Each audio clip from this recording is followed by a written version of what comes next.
ہر شعبے میں انسان کی رہنمائی کی گئی ہے۔ ہماری زندگی کے جتنے شعبے ہیں ان کو علماء کرام نے قرآن اور احادیث کی روشنی میں 5 حصوں میں تقسیم کیا ہے۔ سب سے پہلے نمبر پر ہے ایمانیات، دوسرے نمبر پر ہے عبادات، اور تیسرے نمبر پر ہے معاملات، اور چوتھے نمبر پر ہے معاشرت، اور 5ویں نمبر پر ہے اخلاقیات۔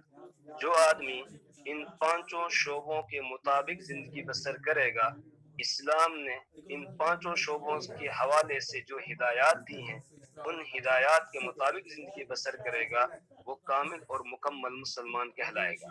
اور اگر آدمی نے ان میں سے کسی 1-2 باتوں کو پکڑ لیا اور باقی جو شعبے ہیں ان کی طرف توجہ نہیں دی، تو پھر وہ کامل اور مکمل مسلمان کہلانے کا حقدار نہیں ہوگا۔ سب سے پہلے نمبر پر ہے ایمانیات، عقائد، نظریات، انسان کی سوچ کیا ہونی چاہیے، اسے کیا ماننا ہے، اس کو ایمانیات کہا جاتا ہے۔ اور ایمانیات یہ سب سے اہم شعبہ ہے۔ اگر ایمان نہیں ہے، باقی ساری چیزیں ہوں آدمی کے پاس، تو کچھ بھی فائدہ نہیں ہوگا، کیونکہ کوئی بھی عمل اللہ کے یہاں ایمان کے بغیر قبول نہیں ہوتا ہے۔ ایمان کی مثال بالکل اس طریقے سے ہے جس طریقے سے آپ لکھتے ہیں تو پہلے آپ نے 1 لکھ دیا، اس کے بعد 1 0 ڈال دیا تو یہ 10 ہو گیا، اس کے بعد 1 0 اور ڈال دیا 100 بن گیا، اس کے بعد 1 0 اور ڈالا 1000 ہو گیا۔ جتنے 0 آپ لگاتے جائیں گے اتنے ہی اس کی اہمیت اور تعداد بڑھتی چلی جائے گی۔ لیکن اگر شروع سے 1 کو ہٹا دیا جائے تو پھر یہ 0 کسی کام کے نہیں ہے۔ اسی طرح ایمان یہ سب سے اہم ہے اور یہ گویا 1 کے درجے میں ہے۔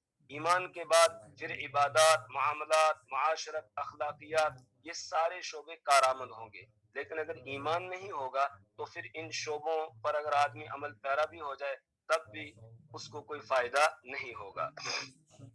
سارے اعمال تبھی اللہ کے یہاں قبول ہوتے ہیں جب آدمی کا ایمان ہو۔ ایمان کے بغیر کوئی عمل اللہ کے یہاں قابل قبول نہیں ہوتا ہے۔ اس لیے سب سے زیادہ توجہ ہمیں عقائد پر دینی ہے جو حضرت نے اس کتاب کے اندر بیان کیے ہیں۔ اس کے بعد دوسری بات ہے عبادات۔ عبادات یہ دوسرا شعبہ ہے جس میں ہم اللہ کے سامنے جھکتے ہیں اور اس بات کا یقین رکھتے ہیں کہ میری بدنی عبادت ہو، مالی عبادت ہو، وہ سب اللہ کے لیے ہے۔ اللہ کے علاوہ کسی اور کے لیے نہ بدنی عبادت ہو سکتی ہے نہ مالی عبادت ہو سکتی ہے۔ ان صلاتی و نسکی و محیای و مماتی للہ رب العالمین۔ آپ یہ کہہ دیجئے قل ان صلاتی، کہ بے شک میری نماز، اس سے مراد لیتے ہیں بدنی عبادت، ان صلاتی و نسکی، اور میری قربانی، اس سے مراد لیتے ہیں مالی عبادت، للہ اللہ کے لیے ہے، و محیای و مماتی، اور میرا مرنا اور میرا جینا للہ رب العالمین، سب کا سب اللہ رب العالمین کے لیے ہے۔ تو جتنی بھی عبادات کی شکلیں ہو سکتی ہیں، قسمیں ہو سکتی ہیں، جتنے بھی اعمال عبادات سے تعلق رکھنے والے ہیں، وہ سب اللہ کے لیے ہوں، اللہ کے علاوہ کسی اور کے لیے نہیں ہونے چاہیے۔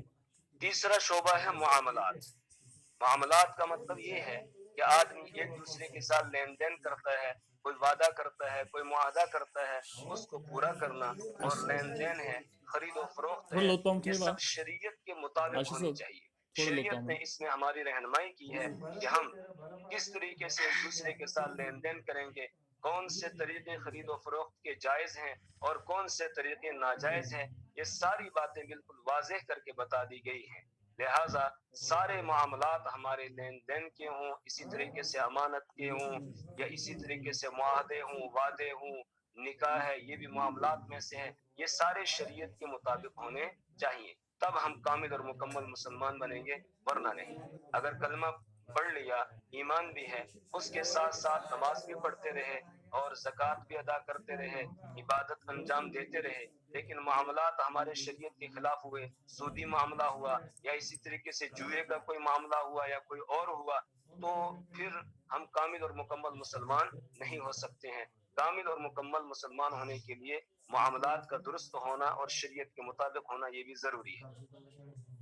چوتھا شعبہ ہے معاشرت۔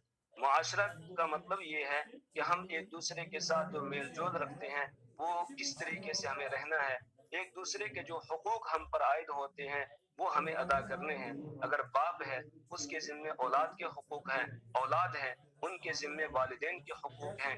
اسی طرح ہمارا کوئی پڑوسی ہے اس پڑوسی کے حقوق ہیں، استاذ ہے استاذ کے حقوق ہیں، ہمارا کوئی بھائی ہے اس بھائی کے حقوق ہیں، بہن ہے اس کے حقوق ہیں۔ اسی طریقے سے شوہر ہے تو اس کے ذمے بیوی کے حقوق ہیں، بیوی ہے اس کے ذمے شوہر کے حقوق ہیں۔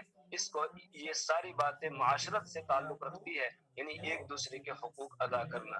اگر ہم ایک دوسرے کے حقوق ادا کر رہے ہیں تو ہم کامل اور مکمل مسلمان ہوں گے، اور اگر ہم نے اس شعبے میں سستی کی اور ایک دوسرے کے حقوق کی پاسداری نہیں کی تو پھر کامل اور مکمل مسلمان ہم نہیں ہو سکتے ہیں۔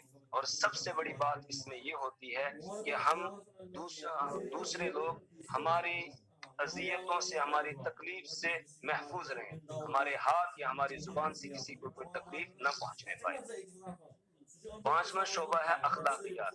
اخلاقیات کا مطلب یہ ہے کہ لوگوں کے ساتھ کس طریقے سے ہمیں پیش آنا ہے، کس طریقے سے ملنا جلنا ہے اور کس طرح پیش آنا ہے، اور رسول پاک صلی اللہ علیہ وسلم کے اخلاق کیسے تھے ان اخلاق کو اپنے اندر لانا ہے۔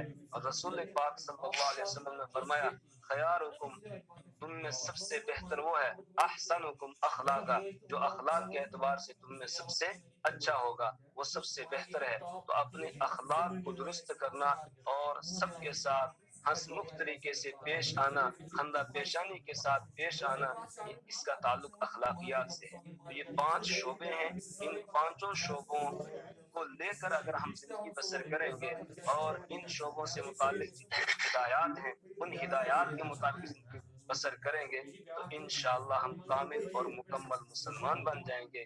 انہی شعبوں سے بات کی گئی ہے صراط مستقیم کورس کے اندر۔